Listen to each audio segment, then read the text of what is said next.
New York Jets quarterback Mike White get 315 passing yards and 3 passing touchdowns this week. Is this a fact? Can we rely on him for fantasy football, or is this a flash, Coop? I will say, man, that he's got the weapons. And the crazy thing is, like, let's say hypothetically Mike White is the truth. Just imagine what things would look like next year, because they have all the everyone that he played with last week is locked up for next year. And then they get back Breece Hall, Mekhi Becton, Elijah Vera Tucker. It'd be pretty spicy over there in New York. The defense looks pretty good. So I don't know. It's intriguing to say the least.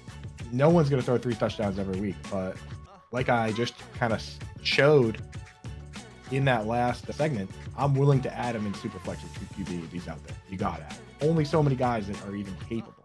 Right? And you don't want to be starting Matt Ryan anymore. You don't want to be starting anybody on any of these backup Bears. I like him better than Sam Darnold. I like him better than a lot of guys. So I'm adding him. I don't know about you guys.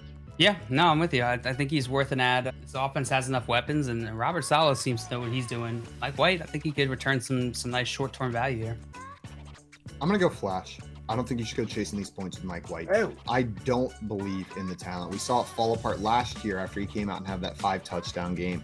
I expect we see it fall apart again this year. I just don't think he's talented enough of a player to find sustained success in the NFL.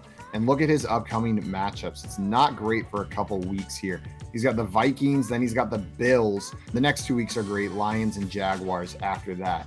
But Vikings, Bills, you're not too thrilled about those matchups for Mike. Okay, let's say hypothetically, you're in a Superflex league, right? You were able to add Mike White for $0 when he was announced as a starter. So you have him on your team. Would you start him over Matt Ryan this week, week 13?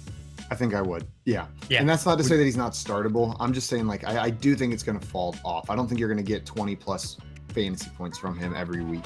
Would you start him over Kenny Pickett?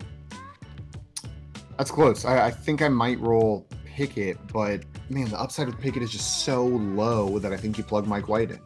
QB6. This last week, Mike White threw as many touchdowns as Kenny Pickett thrown the entire season. Yeah, I think you're right. It's got to be Mike White in that situation. Would you start Mac Jones or Mike White? Mike White. Mac Jones. See what I'm saying? It's kind of... Would you start Aaron Rodgers and or Jordan Love over Mike White? Yeah. Aaron Rodgers, if he plays, I'd start Mike White over Jordan Love. Would you start Ryan Tannehill over Mike White? Yep. Yeah, it's kind of... You don't like Mike White, dude. Why don't you like Mike White? You don't like him at all. QB6 this week. He was QB6 this week. 300 yards. I feel like a crazy person. He threw for 300 million yards. Am I the only person that remembers what happened with Mike White last year? Like, he did the same thing. He came in and threw 5 touchdown passes and then sucked. That was last year. Right. I'm just saying, we've seen that this dude can do it. He did it against a pretty crappy defense, and now he's going to play the Vikings and the Bills 2 weeks in a row. I'm just saying, express caution throwing Mike White back in their lineups. The last time Mike White played Buffalo, he threw 0 touchdowns and 4 interceptions. And that was the last game that Mike White was on. That was against Buffalo? So, yeah. Maybe not. Maybe not. But this week, would you start Jared Goff or Mike White? Who do the Lions have? Jacksonville. I'll start Jared Goff. There's some questions in there. But then after that, I'm starting Jimmy G. I'm starting Kirk. I'm starting Carr. So he's not anywhere near the top 50. But in Superflex and 2QB, I think he's viable in the short term.